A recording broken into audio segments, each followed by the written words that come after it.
रुख कर रहे हैं आज की पहली बड़ी खबर का। सबसे पहले ओडिशा से खबर आ रही है, जहां पर भ्रष्टाचार के खिलाफ बड़ी कार्रवाई करते हुए विजिलेंस विभाग ने कंधमाल में आईटीडीए के सहायक कार्यपालक अभियंता बैकुंठनाथ बेहरा के 9 ठिकानों पर एक साथ छापेमारी की है। ओडिशा में विजिलेंस विभाग की बड़ी रेड हुई। असिस्टेंट एग्जीक्यूटिव इंजीनियर के ठिकानों पर यह रेड हुई है और छापेमारी में जब संपत्ति सामने आई तो लोगों के होश उड़ गए। अकूत संपत्ति का पता चला है। 5 आलीशान इमारतों का खुलासा हुआ है। 13 प्लॉट और बैंक के लॉकर्स मिले हैं। करोड़ों की नकदी इनके पास से बरामद हुई है। कंधमाल जिले के बालीगुड़ा स्थित आईटीडीए के असिस्टेंट इंजीनियर हैं ये, और इनके पास से ऐसी संपत्ति मिली, इतनी अकूत संपत्ति मिली कि सभी हैरान रह गए हैं। तस्वीरें भी आपको हम दिखा रहे हैं, जिनका नाम है बैकुंठनाथ बेहरा, और 9 ठिकानों पर एक साथ छापेमारी इनके की गई, जिसके बाद इतनी संपत्ति मिली कि सब हैरान रह गए।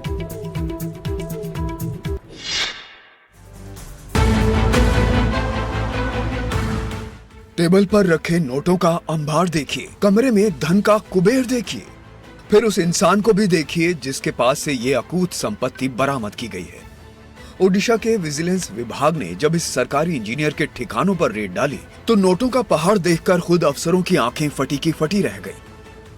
जिसने कभी महज 6,000 रुपए की नौकरी से शुरुआत की थी, आज उसने करोड़ों की काली संपत्ति का साम्राज्य खड़ा कर लिया। कंधमाल में तैनात assistant executive engineer Baikunthanath Behera के खिलाफ आय से अधिक संपत्ति का ऐसा मामला खुला कि भुवनेश्वर से लेकर जाजपुर तक हड़कंप मच गया। इसके 1-2 नहीं बल्कि 9 ठिकानों पर आर्थिक सर्जिकल स्ट्राइक की गई, जिसमें उसकी काली कमाई का पूरा भंडार सामने आ गया। विजिलेंस विभाग अब इस भ्रष्ट अधिकारी के पास मिले आभूषण, बैंक में जमा राशि, डाकघर निवेश और अन्य वित्तीय निवेशों का आकलन कर रहा है।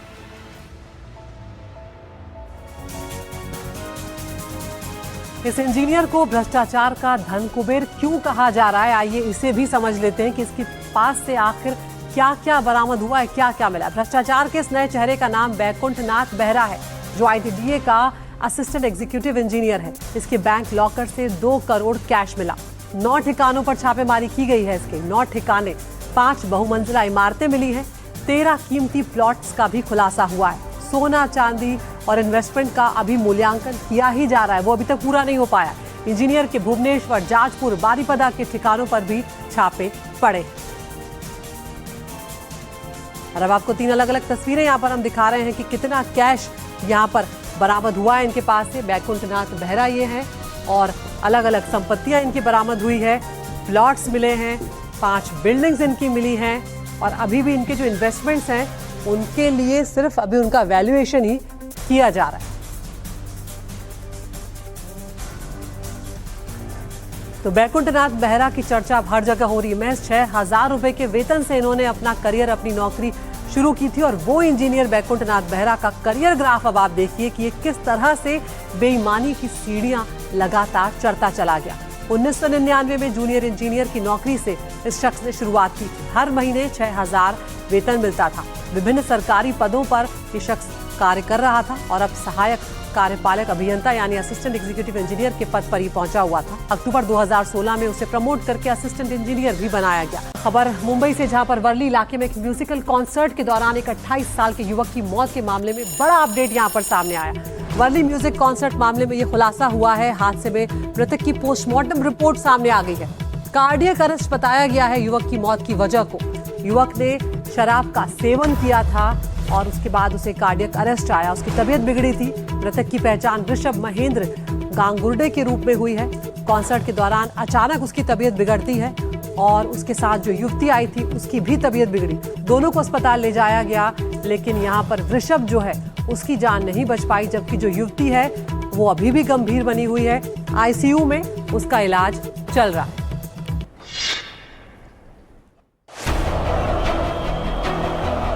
वर्ली के एनएससीआई डोम में जर्मन डीजे और म्यूजिक प्रोड्यूसर क्लांग क्वेंस्टलर का लाइव परफॉर्मेंस चल रहा था।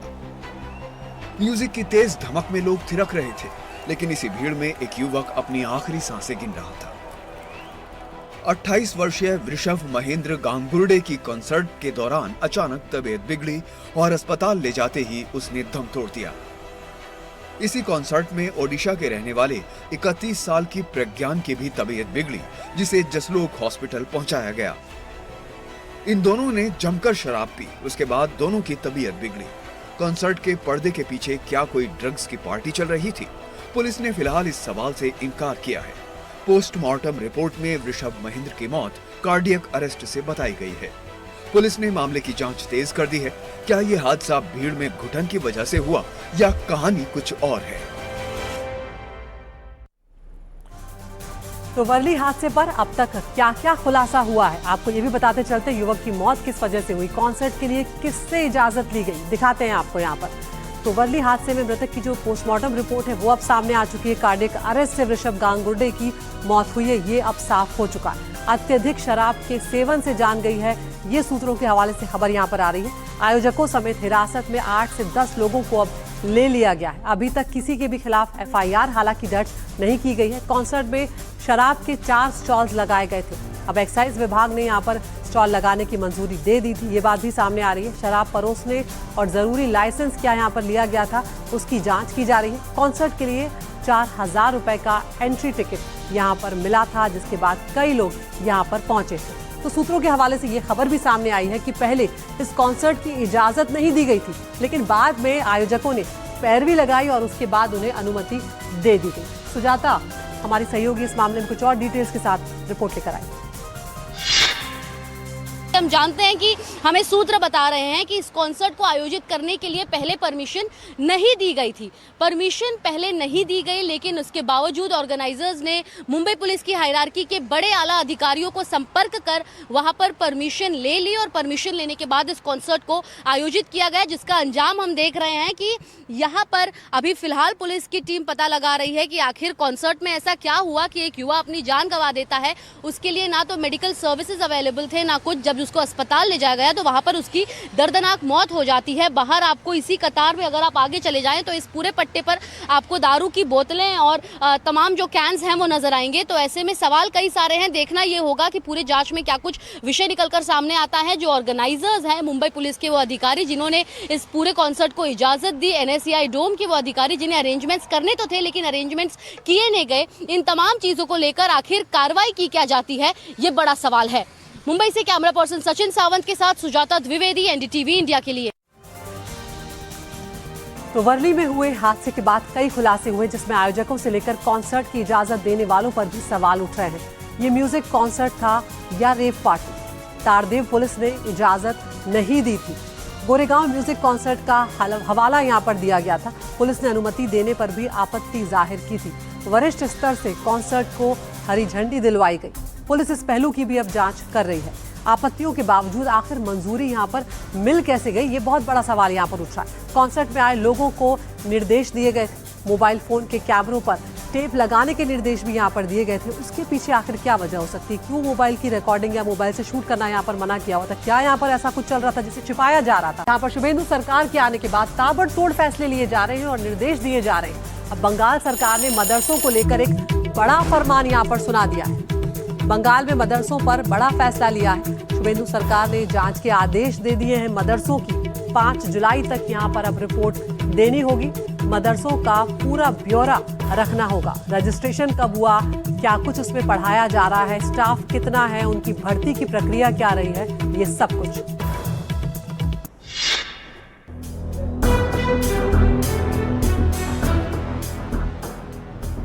पश्चिम बंगाल के मदरसों के कामकाज, बुनियादी ढांचे, रजिस्ट्रेशन और वैध अवैध दस्तावेजों की पड़ताल शुरू कर दी गई है। सीएम शुभेंदु अधिकारी ने बंगाल में मदरसे की रिपोर्ट तलब की है और इसके लिए 5 जुलाई तक का समय दिया गया है। बीजेपी की दलील है कि मदरसों की जांच अल्पसंख्यक बच्चों के भविष्य को उज्जवल बनाने के लिए कराई जा रही है। राष्ट्रवादी मुस्लिम संप्रदाय के लोग हैं, हम चाहते हैं कि उनके बच्चे भी डॉक्टर बने, इंजीनियर बने, उच्च शिक्षा प्राप्त करें और देश की उन्नति में वो भी एक महत्वपूर्ण भूमिका पालन करें। बंगाल सरकार ने मदरसों के सर्वेक्षण का आदेश देते हुए सभी जिलों के डीएम को जांच करने का हुक्म दिया है और जिलेवार रिपोर्ट मांगी गई है। मदरसों को ये बताना होगा कि मदरसों में कितने छात्र, टीचर और गैर शिक्षण कर्मचारी हैं। सरकार ने मदरसों में पढ़ाए जा रहे सिलेबस की भी जानकारी मांगी है। सरकार ने जो निर्देश दिए हैं उसके बाद मदरसों को क्या कुछ करवाना होगा ये भी यहाँ पर अब समझ लेते हैं। मदरसों के रजिस्ट्रेशन की जांच की जाएगी अब जांच अधिकारियों के द्वारा। मान्यता से जुड़े दस्तावेज अब दिखाने होंगे कि आपको आखिर मान्यता कैसे मिली है, कहाँ से मिली है। मदरसों की फंडिंग का प्रकार भी बताना होगा, स्रोत भी बताना होगा, यानी मदरसा सरकारी है या फिर निजी सहायता उसे मिल रही है। इसके अलावा मदरसों के पाठ्यक्रम का भी यहाँ पर वेरिफिकेशन होगा, सत्यापन भी यहाँ पर कराना पड़ेगा। इंफ्रास्ट्रक्चर और छात्र शिक्षक का अनुपात जो रेशो होगा वो देखा जाएगा। छात्र और स्टाफ का डेटा यहाँ पर लिया जाएगा। सरकार मदरसों का डेटाबेस अब तैयार करने जा रही है। नियमों के उल्लंघन पर बड़ी कार्रवाई की जाएगी इन मदरसों के खिलाफ, ये भी बात सामने आई है। तो बंगाल में मदरसों की जांच को लेकर दिए गए निर्देश पर मुस्लिम धर्मगुरु की क्या कुछ प्रतिक्रिया है और बीजेपी ने इसके बचाव में क्या कुछ कहा है वो भी आपको सुनवा देते हैं। करने का कोई बात नहीं है इसमें। एक मदरसा शिक्षा व्यवस्था में कैसे क्या चल रहे ये जानने का अधिकार सरकार की है और जानना चाहिए भी, क्योंकि अभी तक मदरसा से जो शिक्षित होके एडुकेटेड होके जो छात्र या छात्रा निकलते हैं उनका भविष्य कंपटीशन एग्जाम में जाने का लायक है कि नहीं है। इसमें कोई एक शिक्षा व्यवस्था धर्म आधारित पर नहीं चल सकते हैं, उससे बच्चों का भविष्य सुरक्षित नहीं है। जो गवर्नमेंट से एडेड मदरसे हैं उनके अंदर सरकार कोई भी किसी भी तरह का कभी भी हस्तक्षेप कर सकती है, शिक्षक से लेकर सिलेबस से लेकर इंफ्रास्ट्रक्चर तक। लेकिन जो हमारे 2.5% की ज़कात से चलने वाले मदरसे हैं उनमें सरकार का हस्तक्षेप नहीं है, सिर्फ इतना है कि साहब रजिस्ट्रेशन कराओ।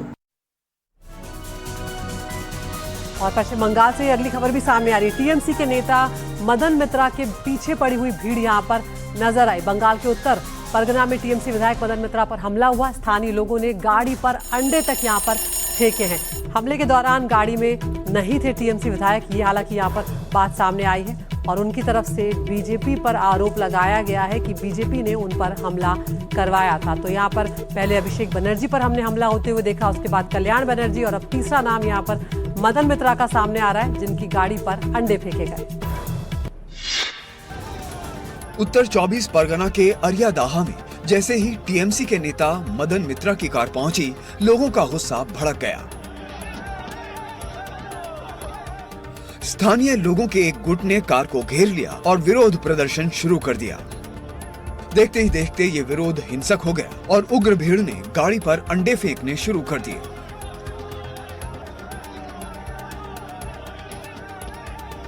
उपद्रवियों का गुस्सा यही नहीं थमा। आरोप के मुताबिक भीड़ ने मित्रा के ड्राइवर को गाड़ी से खींचकर पीटना शुरू कर दिया। लोगों ने गाड़ी के सामने खड़े होकर चोर चोर के नारे भी लगाए। मदन मित्रा ने हमले का आरोप बीजेपी पर लगाया है, लेकिन बीजेपी ने इसे खारिज कर दिया। 15 साल से जो जनता के ऊपर इन्होंने अंडे फेंके, जो पत्थर फेंके, जो जनता का इन्होंने अपमान किया, जो जनता के पैसे लूटे, आक्रोश है।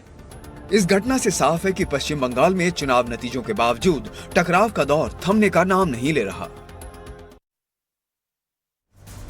और अब यहाँ पर एक और बड़ी खबर सामने आ रही है। यूसुफ पठान का बयान सामने आया है। ममता बनर्जी ने लोकसभा सीट छोड़ने को नहीं कहा है। यहाँ पर हम क्रिकेटर यूसुफ पठान की बात कर रहे हैं, जिनको लेकर ये कहा जा रहा था कि क्या वो अपनी सीट छोड़ देंगे, लेकिन उनकी तरफ से बड़ा बयान सामने आया है। ममता बनर्जी ने लोकसभा सीट छोड़ने को नहीं कहा है। किसी ने भी ऐसा कोई संकेत नहीं दिया है, वो या ये यहाँ पर कह रहे हैं। उनका ये भी कहना है कि मीडिया में जो खबरें चल रही हैं वो गलत है।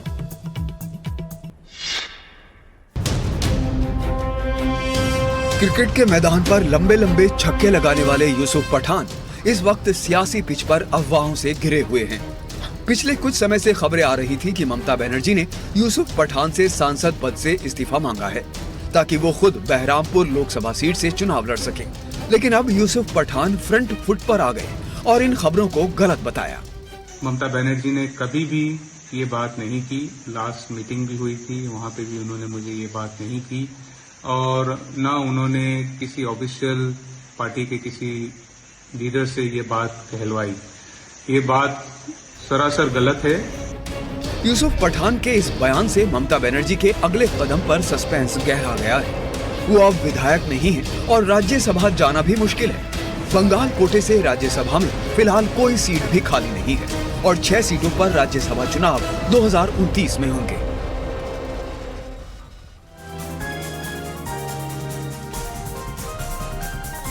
तो कई दिनों से खबरें आ रही थी कि ममता बनर्जी ने सौरभ गांगुली से यूसुफ पठान को इस्तीफा देने का मैसेज भिजवाया है, लेकिन अब यहां पर खुद ही सच्चाई बयां कर दी है यूसुफ पठान ने। उन्होंने बयान जारी कर कहा है कि ममता बनर्जी ने कोई भी संदेश देने के लिए कभी भी नहीं कहा। इस सिलसिले में यूसुफ पठान से कोई बात नहीं हुई। ये बात खुद सौरभ गांगुली ने यहाँ पर सफाई अपनी पेश करते हुए कहा है और उन्होंने ये भी कहा कि ना ही इस्तीफा देने को ममता बनर्जी की तरफ से कहा गया, ना ही यूसुफ पठान से इस सिलसिले में कोई बात करने को कहा गया। और कह रहे हैं सौरभ गांगुली कि ये आरोप पूरी तरह से गलत और निराधार है।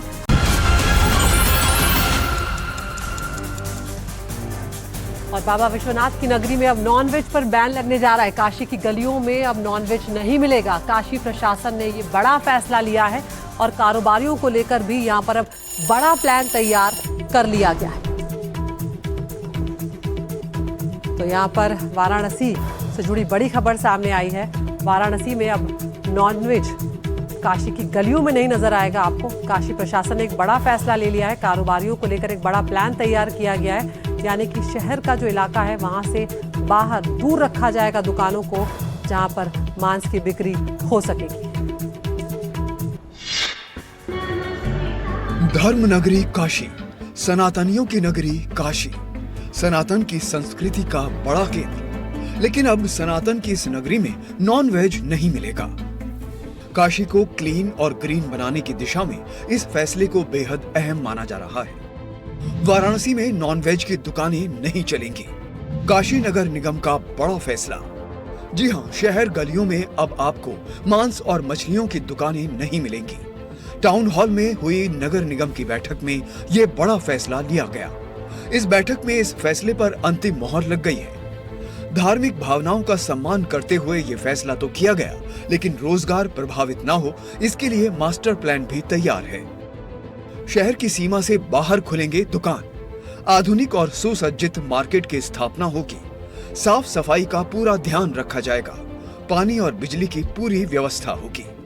काशी को क्लीन और ग्रीन बनाने की दिशा में इसे बड़ा फैसला माना जा रहा है, लेकिन इस फैसले के बाद से ही सियासी सरगर्मी शुरू हो गई है। काशी में नॉनवेज बैन करने का फैसला ये कोई अचानक नहीं हुआ है। पिछले काफी समय से इसकी मांग उठाई जा रही थी। 5 सालों से बैन करने की मांग थी। वैदिक बटुकों ने विशाल पदयात्रा भी निकाली थी और नॉनवेज बैन करने की मांग की थी। महंतों और संतों ने भी ये आग्रह किया था और यात्रा निकाली थी। संत आग्रह यात्रा इसका नाम था। 1000 छात्रों ने पेंटिंग के माध्यम से मांस मदिरा मुक्त करने की बात की थी काशी को। काशी विश्वनाथ मंदिर के 2 किलोमीटर तक अब नॉनवेज नहीं मिलेगा, ये फैसला यहाँ पर लिया गया है। और आगे बढ़ रहे हैं और अब बात करेंगे युद्ध से जुड़ी कुछ बड़ी खबरों की। समझौते के बावजूद इजराइल ने लेबनान में बड़ा हमला किया है। पिछले 2 दिनों में 150 ठिकानों पर इजराइल की तरफ से हमले बोले गए। लेबनान की सेना के टॉप कमांडर भी इसमें मारे गए हैं। ये बड़ी खबर यहाँ पर सामने आई है। तो यहाँ पर सीजफायर है, समझौता है, लेकिन बावजूद उसके इजराइल हमलों से पीछे नहीं हटता। इजराइल अपनी हरकतों से यहाँ पर बाज नहीं आता और पिछले 2 दिनों में लेबनान में 150 ठिकानों पर हमले किए गए।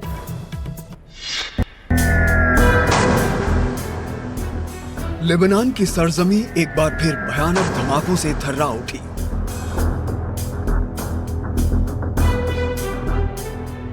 शांति और समझौते के तमाम दावों को दरकिनार करते हुए इजराइल ने सिलसिलेवार हमले किए।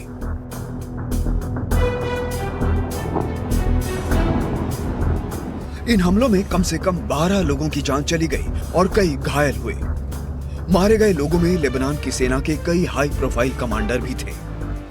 खिरदाली नबाती रोड पर यात्रा कर रहे सेना के एक ब्रिगेडियर जनरल, एक कैप्टन और एक सैनिक की इजरायली हमले में मौत हो गई। लेबनान की सेना के मुताबिक ये हमला सीधे उनके सैन्य वाहन को निशाना बनाकर किया गया। इजराइल डिफेंस फोर्सेस ने सफाई जारी करके जांच की बात कही। इजराइल ने पिछले 2 दिनों में हिजबुल्लाह के 150 ठिकानों को निशाना बनाया है, जिसमें हथियारों के गोदाम और कमांड पोस्ट शामिल हैं।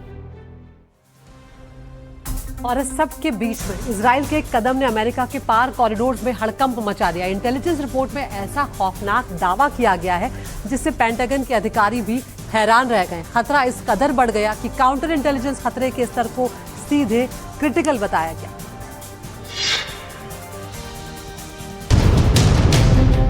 अमेरिका और इजराइल की अटूट दोस्ती के पीछे जासूसी का खंजर निकल आया है।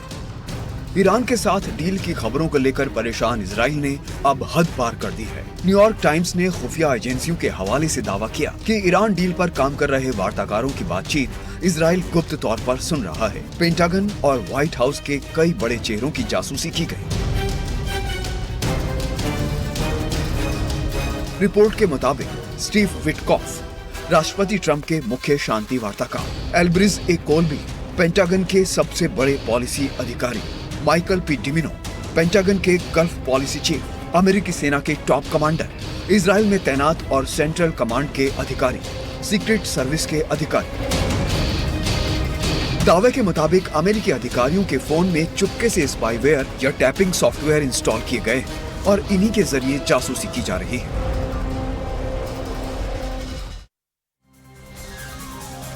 तो आखिर इजराइल अमेरिका के टॉप अधिकारियों की जासूसी क्यों करवा रहा है? इसका जवाब ईरान डील में छिपा हुआ है। ट्रंप के बदलते रुख से इजराइल बिल्कुल भी खुश नजर नहीं आया।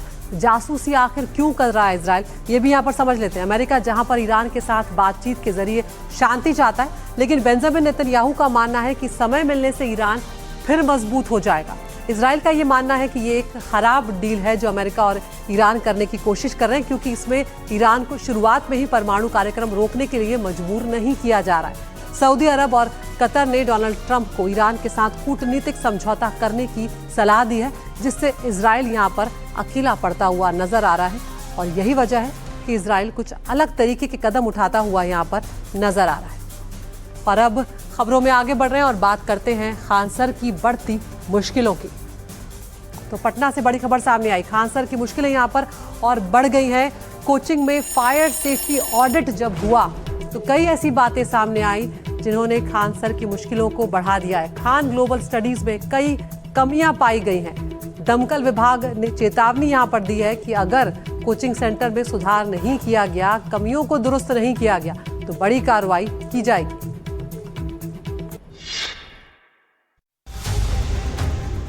अनोखी टीचिंग स्टाइल के लिए मशहूर खान सर अब कानूनी और प्रशासनिक चक्रव्यूह में घिरते दिख रहे हैं। पहले एफआईआर और अब फायर सेफ्टी को लेकर बवाल। जी हां, खान सर की कोचिंग पर फायर सेफ्टी नियमों की अनदेखी का आरोप लगा है। बिहार अग्निशमन विभाग के मुताबिक कोचिंग में कई कमियां पाई गईं। खान ग्लोबल स्टडीज़ में हम लोगों ने पाया कि पूर्व में उनके यहाँ जो जांच हम लोगों ने किया था, उनको हम लोगों ने कुछ सुझाव दिए थे अनुपालन करने के लिए, जैसे fix fire fighting system, overhead tank, downcomer system, fire alarm system. इन सारे सुझावों का अनुपालन अभी तक उनके द्वारा नहीं किया गया है।